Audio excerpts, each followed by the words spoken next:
day, everybody. This is a Florida Golden Girl. Today's travel adventure takes me to Orlando. Everything you see on the wall has a common denominator, and it's all about a favorite ingredient from the very young to people our age, and it's chocolate. So we're going to be looking at a chocolate museum. When I found this, I was very surprised.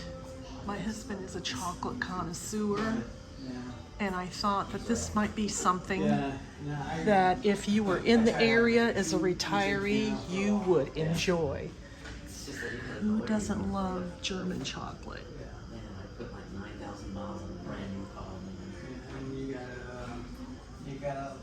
Italian chocolate. At least weekly. So we're gonna go on a little bit of a tour today, folks. Arabic chocolate, Swiss chocolate. Chocolate's chocolate, folks. So we're gonna have a little bit of a tour today. So I want everybody to have a little bit of enjoyment. So let's see what this is all about. How you doing? Pretty good. Alright, so my name is Dave. I'm your tour guide. This is usually where I ask people to silence their phones, but there's so few of you, it's 2 of you, who cares? We're going to start in this next room with a short video. It's only about 3 minutes long, and then I'll take over from there. This is a very informal tour, so if you have any questions, just blurt them out. You can take all the photos that you want. We usually ask for no video, but just don't take any video of the video that you're going to watch, okay? That's pretty much it. Let's see here. Do either of you have any allergies or anything that you don't want or can't eat for the samples? Alright. Well, gluten. You don't have to worry about that in here. Alright, so with that being said, let's go ahead and grab a seat and we'll get started. Okay, everybody. So we're gonna start our tour in another room. It's a little bit dark, but we've got special permission to film this, so. Do you feel like you're in the rainforest? Yes. Yep. Or at least a rainforest cafe? Yes. Yeah. Alright. So just, have a seat and, Don't come that video.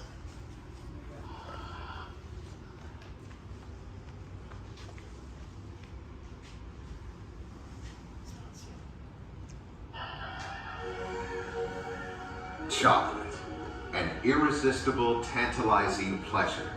It's one of the most delicious treats loved around the world. But chocolate doesn't just happen. It doesn't start as a chocolate bar, a box of bonbons, or a sweet to eat. For most of its fascinating history, chocolate actually was a drink, a beverage. So let's go back to the beginning. Chocolate. It starts with cacao trees in rainforests around the globe. These incredible places cover only 6% of the Earth's surface, yet they contain more than 1/2 of the world's plant and animal species. Rainforests possess the right kind of soil, hot temperatures, and humid conditions for excellent cacao growth. Rainforest conditions also produce a wide range of plant species and provide a tropical environment for birds and other animals. Rainforest plants have been used to treat many different ailments such as fevers, infections, and burns, lending credence to the rainforest's tremendous biodiversity. One of the world's best-known rainforests runs along the Amazon River through countries like Ecuador, Colombia, and Peru. As the second longest river in the world, the Amazon and its watershed encompass an area of over 2.7 million square miles, or over 7 million square kilometers. This region, specifically Ecuador, produces some of the finest cacao in the world. It's considered by many chocolate experts to be the land of cocoa. This golden cacao bean is the essential ingredient in all the finest chocolate. We'll start our tour Cacao trees grow from 8 from to there, 25 from feet those tall, doors. producing different types So it's of only me and my pods, which yield a sidekick, variety of so flavorful beans. they're kind of giving As a us fruit, some it might be permission expected that the pods grow on the outer lengths of to do some branches filming. or from leaves. Actually, the pods grow anywhere on the tree. So it's really a most kind of typically short, on the informal trunk. tour. Each pod contains And I between thought 30 to 40 this is a beans chocolate within a museum, healthy so pod. they've got Once the pods some are prices out, that the you may beans want are to take brought a to look stockpile at. center and So we're going to exported. listen to a The little bit quality of the about cocoa with regard chocolate. to the aroma or flavor, is entirely defined through fermentation. This process can take up to 5 days. It consists of transferring the cocoa from multiple boxes with a lot of stirring. Humidity is also important. The cocoa must be completely dry. Once the beans are dry and moved to the factory, additional production steps are carefully executed. These steps are as important as the raw material itself. It's at this stage that chocolatiers the world over decide which cocoa to purchase. Once within their own working environment, they add spices and flavorings to create the unique chocolate treats and beverages we've all come to love. As we now know, chocolate begins with cacao, a natural, exquisite product that grows in harmony with man and the environment. Without rainforests, cacao and our favorite chocolates would be lost forever. We hope you enjoy your tour of the world of chocolate. Chocolate tastings are included. Your guided tour begins now. Thank you for watching. All right. You can have a seat for a second. All right, so I'm going to start off with a silly question. You guys are here because you love chocolate, right? Oh yeah. Thank you for your enthusiasm. All right. So the cacao tree, it has been around for over 5,000 years. It originated in South America, and then it slowly migrated north into Central America. If you're wondering how a plant can migrate, the animals of the rainforest would eat fruit off the trees, and as they went about their day, you know what happens. Yeah. Yep. So about 4,000 years ago, there was a tribe called the Olmec that discovered the cacao trees. They didn't like the fruit that much, but they were enamored with that little bean inside. So they took that bean, they ground it up, they added hot water, some spices like cayenne and chili peppers, and they made a drink out of it that they called chocolate. Chocolate to the Olmec was like a health drink. It made them feel good, gave them energy, kind of like coffee. And it must have done the trick because they passed it on for like 3,000 years. Wow. They eventually passed the chocolate on down to the Mayans. The Mayans in turn passed it on to the Aztecs. The Aztecs, they were fanatical about the cacao tree. They considered it to be a gift from the gods. They thought so highly of the cacao bean that they used it for the currency and for the money. The king of the Aztecs, Montezuma, he's the one in the White Cape. It's said that he would drink 50 to 60 cups of chocolate a day. Now the name chocolate literally translates to spicy water. So 50 to 60 cups a day of spicy bean water. That explains the diaper that he's wearing in this picture here. You've heard of Montezuma's Revenge? Yeah, there you have it right there. So I'll talk more about the Aztecs in a couple minutes. First, I want to talk about the bean itself. So if you would, join me over here.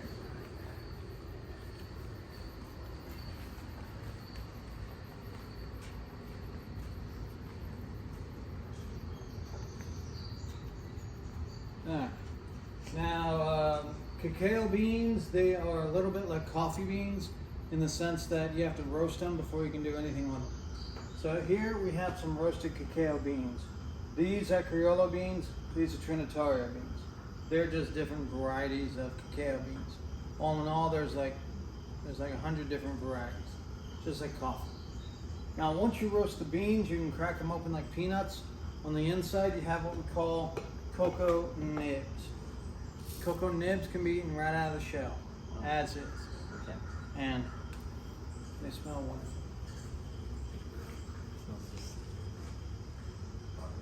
Yeah. It's good. Alright. So, to give you an idea of how potent cocoa nibs are, smell how strong they are, these are the same cocoa nibs that have been on this tour for 9 years. And they still smell that strong. We sell cocoa nibs in our store, but you can buy them in like Trader Joe's or Whole Foods. And the reason that they sell them in those health stores, cocoa nibs are very healthy for you. They have thousands of antioxidants, tons of nutrients, and the popular thing right now is to put them in your yogurt or your smoothies. Alright. So if you take the cocoa nibs, Are they? Sorry. go ahead. Are they fatty? I mean, is there a lot of fat? There's no fat. content? Well, there's some fat in them, but Okay. not very much. Okay. So if you take the cocoa nibs and put them through a grinder like so, heat those up and they will melt. You pour them into a mold, let that dry and harden. You get what we call cocoa paste. Cocoa paste is better known as baker's chocolate. Okay. Alright, so still no sugar or anything has been added. It's just a melted form of the cocoa nibs. So it's still as natural as you can get. You ever get into your parents' baker's chocolate when you were young? Sure. Yeah. Ruin your day, won't it? Yeah. Ooh. Yeah. I did learn through experience. This is a wonderful prank to play on your children or grandchildren. Yeah. Hey, you want some chocolate, buddy? Here you go. Yeah. What about Oh, the, we got some other people. what about the pet? The pet? Dog. Oh, I give him the white. What do you know? Yeah. How you guys doing? Hi there, we're coming in late. Yeah, come on in. We decided we could do without the video, so we're good. Alright. All right. Alright, so we're over here right now. Alright, so I'm just gonna back up just a little bit for now. Alright, so cacao beans are kind of like coffee beans. You have to roast them before you can do anything with them. So here are some roasted cacao beans. These are Criollo beans, these are Trinitario beans. They're just different varieties of So he's cacao. just explaining the various Once beans, you roast the beans, you can crack them open like peanuts. you know, cacao On the beans, inside, you etc. have what we call And he's cocoa given a beans. little bit of history about it. These can be eaten right out of the shell. The tour's not that long, but it's a chocolate museum, and so it gives you a little bit about the history of To give you chocolate. an idea of how potent cocoa nibs are, as well how strong they are, these are the same cocoa nibs that have been on this store for 9 years. They still smell that strong. Wow. We sell them in our store, but you can buy them in Trader Joe's or Whole Foods. The reason that they sell them there, cocoa nibs are extremely healthy for you. They have thousands of antioxidants, tons of nutrients, and the popular thing right now is to put them in your yogurt or your smoothies. If you take the cocoa nibs and put them through a grinder like so, heat those up, they will melt. Pour them into a mold, let that dry and So harden. over here, this is what they do with chocolate. Cocoa paste is better known as baker's chocolate. Ladies in the day, Still no sugar or anything like that. one always wanted a pot of chocolate for breakfast. And these Melted are different form of ways the that they cocoa make the nib. chocolate. Still as natural as you can get. Alright, so if you want to take things a step further, you take the cocoa paste and you put it in a This hydraulic picture press. just If you shows that put they enough pressure grind on the beans, cocoa paste, it is going to split into and then they would cocoa powder yeah, famous ladies, It's what they basically would Nesquik is without Gilded sugar. Age. and cocoa Those that butter. had money, this Coke chocolate was a luxury. So here's what happens. As the hydraulic press comes down, puts pressure on the cocoa paste, what turns into the cocoa powder is going to stay at the bottom, and all of the cocoa butter squeezes out and rises to the top. The cocoa powder retains all of the taste and the nutrients. Cocoa butter retains all of the fats and the oils. And because of that, it's a very good moisturizing agent. So we he's put it just in hair care explaining products, the skincare process products, of how they lotions, bake it cosmetics. down. And this is neat. It looks like a bunch of rocks, doesn't it? Yeah. Beautiful. Oh, nice.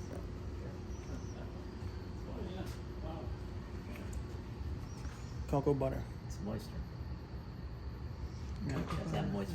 Feel it? And Yeah. cocoa butter. And you smell like cocoa? Feels crazy. It does. So that's what, so cocoa butter's what they put in lotion and Yeah. soap, body I gotta wash my cocoa butter. shampoo, conditioner, People try to take it. Oh, Yeah. a lot of facial Yeah. products. Yeah. So, yeah, I like to just take this and get the elbows. This is the softest part of my body because I do this every tour. Alright, so in addition to the hair care products and skincare products, cocoa butter is also the base for white chocolate. Who likes white chocolate? Yeah. Alright, I am contractually obligated to tell you white chocolate is not real chocolate. And it has no nutritional value whatsoever. You're welcome. Well, yeah. Thank you. Thank you for the valuable information. Yeah. Yeah, I'm not gonna eat white chocolate Yeah. anymore, man. I'm not saying that to get you to stop eating white chocolate. I only say it because my boss put that in my script. So I have to. Okay. All right, I'm going to continue with the history now from that side of the room. Okay. So we're going from one side of the room to the other. All right, so the year is 1519. The Aztecs are going about their lives when up the beach comes Spanish conquistador Hernan Cortez. Cortez, to put it mildly, is a monster. Unfortunately, though, for the Aztecs, he bears a striking resemblance to their description of the Aztec cacao god. That's exactly who they think he is. They think he's a god. And so, without any prompting from Cortez, the Aztecs proceeded to give him everything of value that they had: gold, silver, jewels, everything. Now, Cortez doesn't understand. He doesn't speak their language. No one in his party does. So he has no idea why they're doing this. He thinks that the land itself must be so abundant with gold and jewels that it doesn't mean anything to the Aztecs. They can just give it away. So he does what conquistadors do, and he takes over the land. Cortez and his men take the land by force, slaughtering thousands of Aztecs in the process. After he's conquered the land, he has a chance to explore it, and that is when he finds the land is not abundant with gold and jewels like he thought. So now Cortez is sitting on this land that he just conquered. He's got to figure out a way to make a profit off it. Then he sees the Aztecs, or what's left of them, using cacao beans for the currency. It gives him an idea. If Cortez can get the idea of using beans as currency to go over in Europe, he is going to be filthy rich. Problem with that plan, though, no civilized nation is going to use beans as currency. Now, they like the shiny gold. So, not a smart plan, but that was his plan. So he loads his ships up with thousands of tons of cacao beans, and he heads back to Spain. He has a meeting with King Philip II. Does not go anywhere near how he thought it was going to go. Basically, the king calls him crazy and laughs him out of court. So now Cortez is walking the streets of Spain, just trying to figure out what on earth to do with all of these beans, because he brought over a lot of beans. Luckily for us, he remembers he had a couple of Dominican monks on his ships during his travels. These guys knew how to cook, because that's all they did. They studied, they prayed, and they cooked. So Cortez leaves the beans down at their doorstep, and now as far as the history of chocolate is concerned, Cortez, he's out of the picture. The monks, though, they get to work. They experiment with vanilla, honey, cinnamon, but most importantly, sugar. And they create a drink that they called hot chocolate. Well, they didn't really call it hot chocolate. They called it chocolate caliente, but you know, tomato, tomato. The hot chocolate that they were making is probably not what you're picturing. There was no milk involved. There was no water. This was just a liquid form of chocolate. This was a lot thicker and a lot more intense than today's hot chocolate. It was kind of like a syrup, but it was thicker than that. But it was good. It was really good. It was so good, they decided not to tell anyone about it. Yeah, they wanted to keep the secret to themselves. And they did a good job. They kept the secret for more than 15 years. The only reason that they let anyone in on the secret after 15 years, they started to run low on the beans.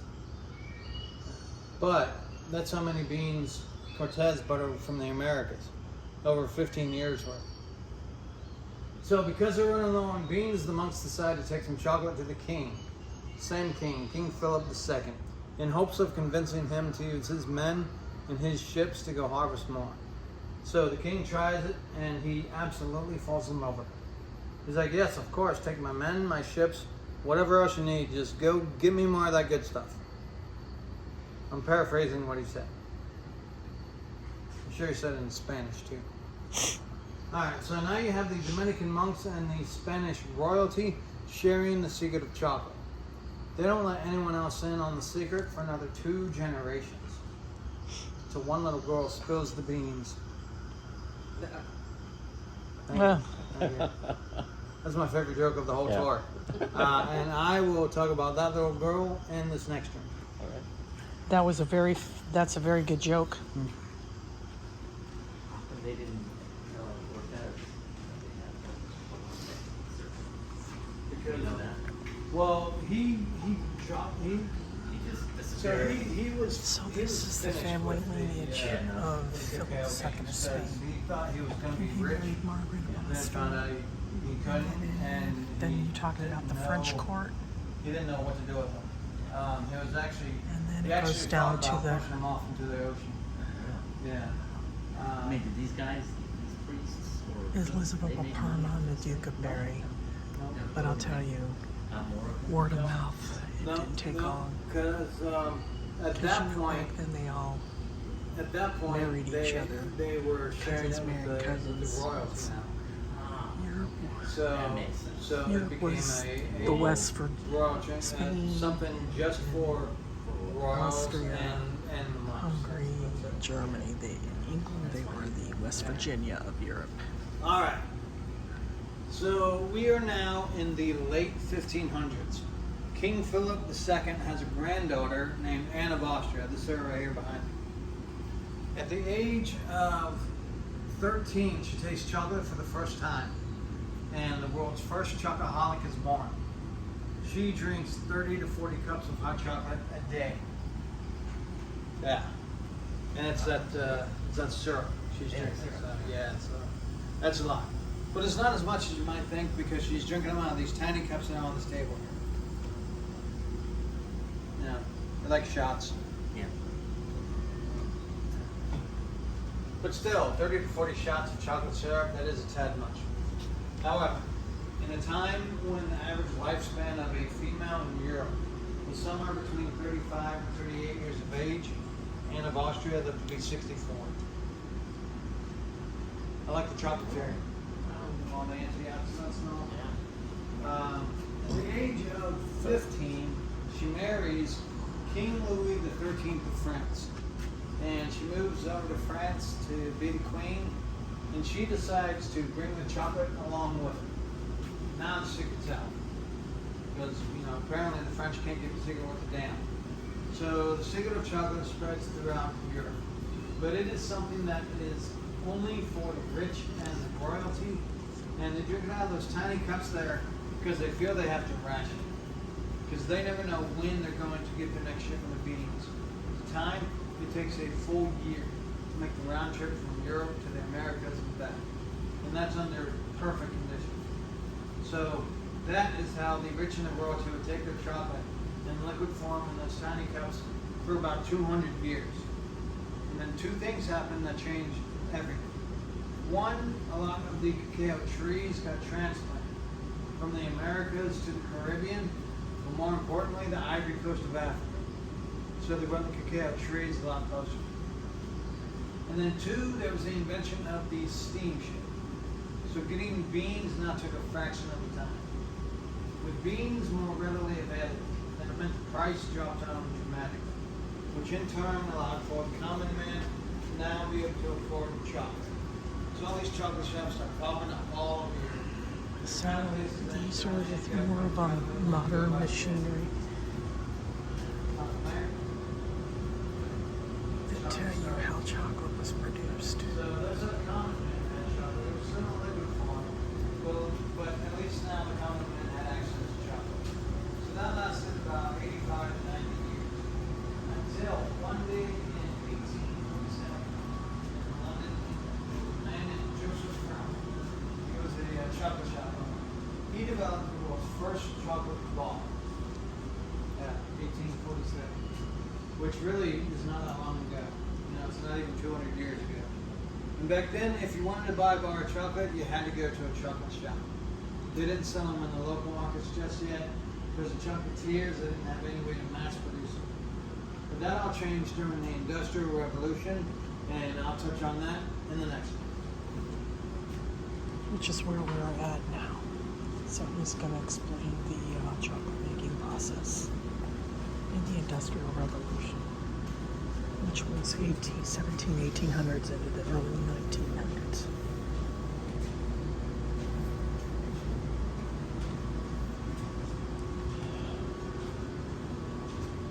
Alright, so the Industrial Revolution basically made it to where you can make 1,000 bars of chocolate at the flick of a switch.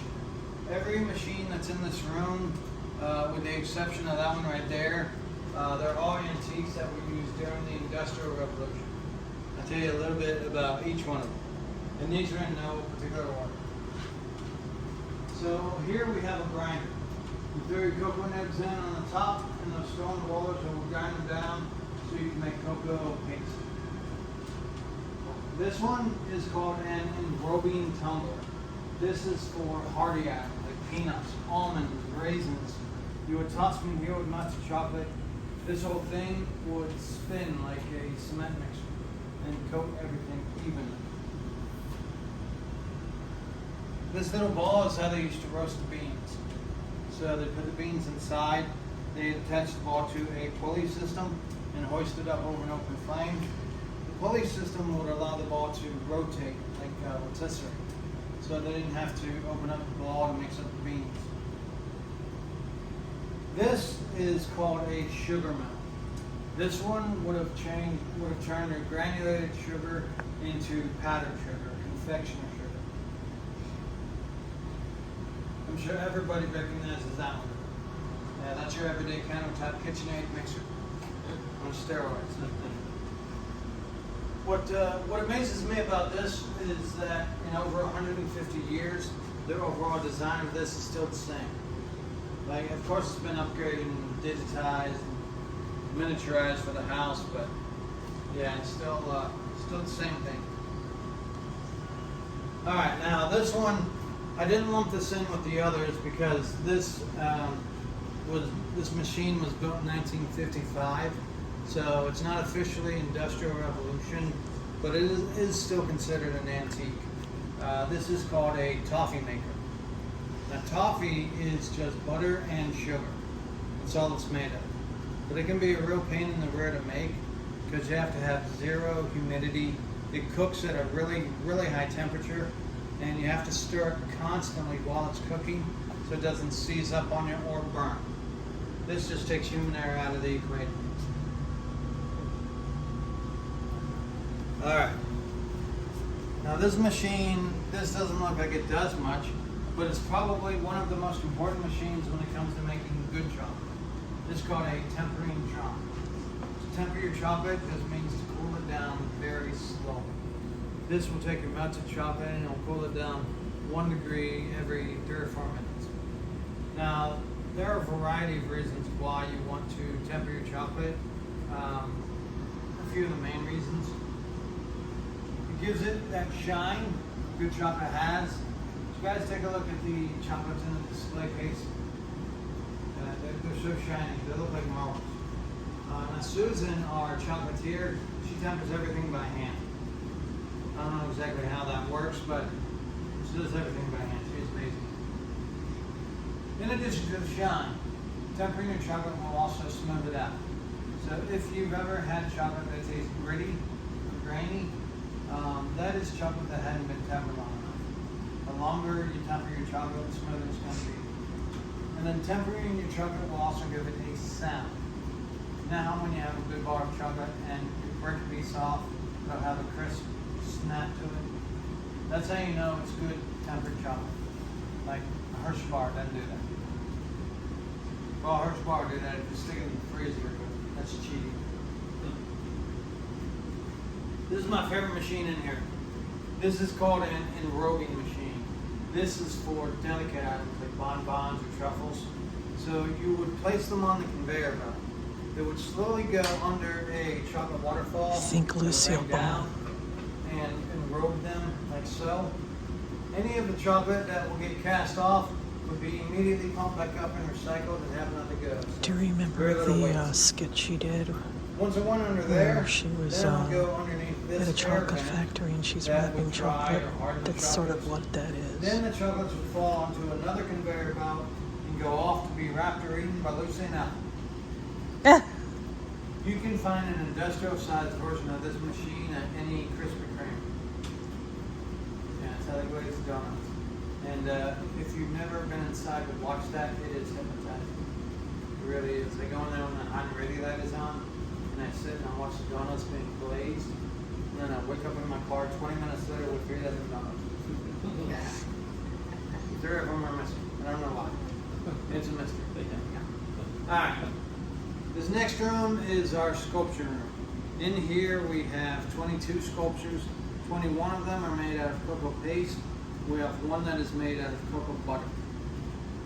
Seem like smart people, I'm pretty sure you can figure it out. Can I go back to the room, just take a picture of the cocoa Absolutely. stuff? Okay, thanks. I got in here so quickly, I thought.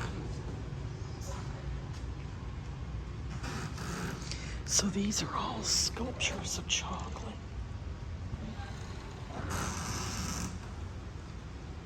Can you imagine that? Alright, so in this room, you will see many signs that say, do not touch. That extends to your mouth and tongue.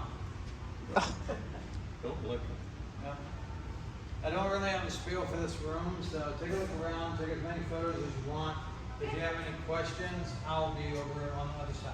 Those two guys with So the main point of this whole room is that they are all made of chocolate. Yeah? Yeah. How are you enjoying your exhibit tour so far?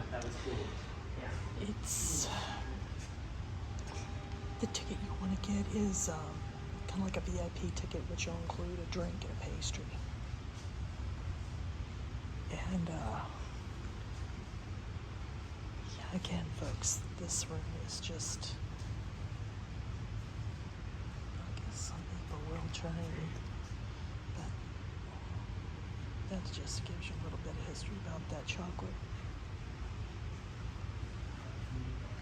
And then this represents a Japanese pagoda in geisha. And again, please don't touch. That's supposed to be Mount Rushmore. There's our guide. And then these would be tins. Alright, so I have to get your samples together. So if you have any questions or if you need me for anything, I'll be in this next room, okay? Okay. I didn't abandon you. So, like I said, if you're in, yeah. So this is if you are a diehard chocolate lover, this would be something you would want to go and definitely take your kids on, because grandkids too, because it's educational. And when you book your tickets, there's no real set time. It isn't like you make a reservation. It don't work like that. They open at 12, from 12 to 5. And my sidekick is really enjoying this. It's just like giddy knowing that it's chocolate, because he's a diehard chocolate lover. He's sitting there shaking his head, yeah. Me not so much, because I'm diabetic. And I really quit eating chocolate a long time ago. And this is near Schwanstein Castle. I actually toured that castle a couple times, and it's fascinating. And yes, I've walked that ramp, but that's what it looks like. And I guess these are just molds, chocolate molds. So my excitement level is not like a lot, but my excitement level is for everybody that's viewing this that enjoys chocolate. Like I said, it's something different, other than going to cemeteries. And, my sidekick likes that, so. And this is supposed to be, I guess, Willy Wonka. Yeah. And so, if you are a chocolate lover and if you go to antique stores, normally they have the tins of how they used to have the chocolate packaged back in the day. And the display case showed a couple, and I found a tin in the antique store, but it was dated like 1980, but it was meant to look vintage, and I think I only spent like $6 on it. But it was such a cute tin that I really liked it. So, but yeah, this is what I'm gonna do a pan, so gives you an idea that we came from there in here. And so he talked about royalty, the one ones that introduced chocolate to the world. And then from there, this is just, everything here is just made of chocolate. So I guess we're getting ready to go into the final room. I didn't get a chance to ask you to, you guys, And these are just a couple of the little tins. And so we're going to conclude our exhibit here, folks. And so this is the World of Chocolate Museum, and So I you hope guys you ready to enjoyed move on? this. This is a Florida Golden Girl, so thank you for watching. Alright, so Like, this is everyone's subscribe. favorite room, this is The sample room. notification bell that lets you know